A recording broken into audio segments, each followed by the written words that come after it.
may be that all your life you throw a fit and people just give you what you want.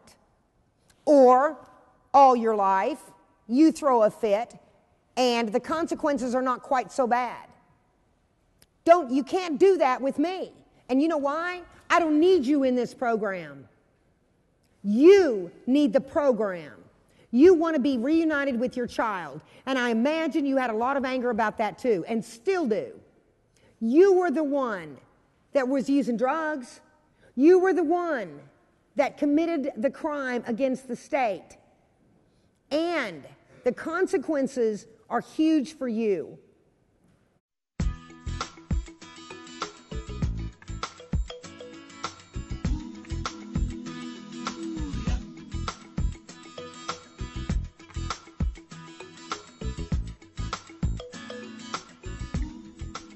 Good day to my audience. I want to thank you so much. I've got a great guest.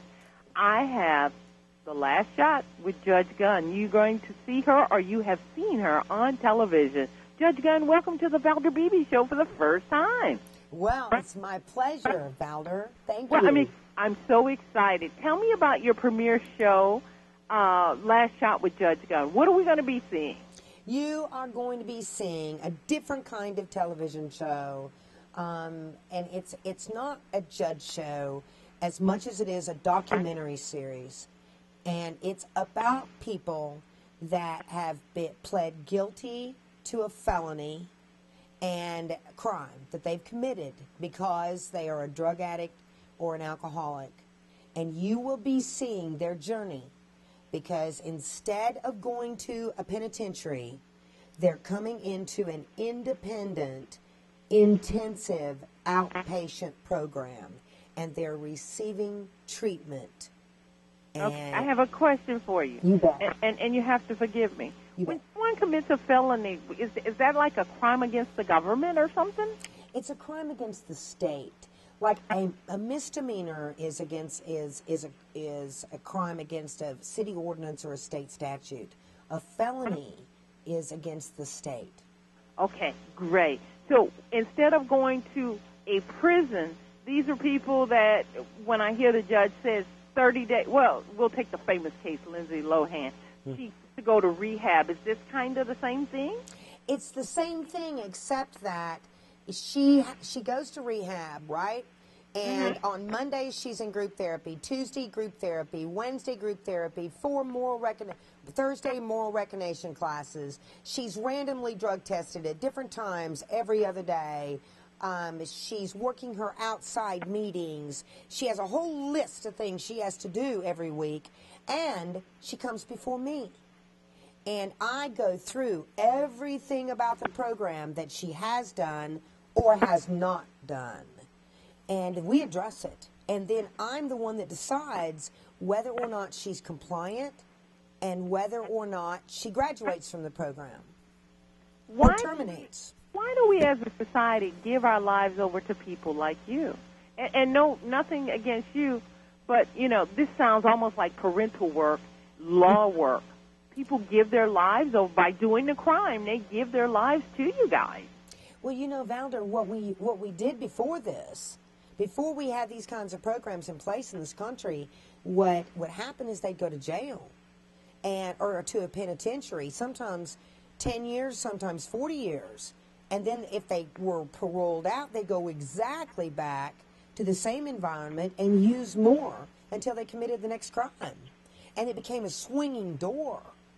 And drug courts or therapeutic courts have said, look, we're going to put programs in place and stop this if we can.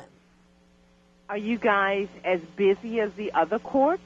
There are 170,000 people in this country right now participating in some sort of drug court, veterans courts, DWI courts, family law courts, addressing these issues of addiction.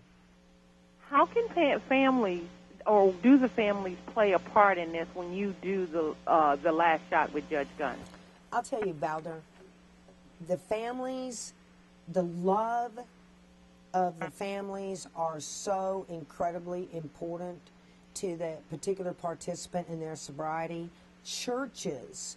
You would not believe the importance of spirituality in the recovery of these participants. I mean, and the communities backing the programs and hiring these people. They're giving them jobs if they have a drug-free employee, because they're tested every other day. And they're giving them jobs, and it's a community effort to overcome this horrible problem. Do you know that drug overdose, those deaths surpass now? The statistics are showing more people die than road deaths. It's incredible. I'm shocked. I'm really, really shocked. So you're here to make a difference. You've been doing this for a while? Yes, ma'am. I was a sitting judge and started drug court in April of 1999 in my area.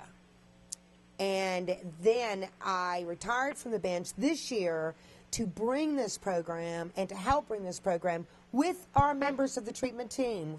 They came with the production in order to pass the word and spread this to a much wider audience.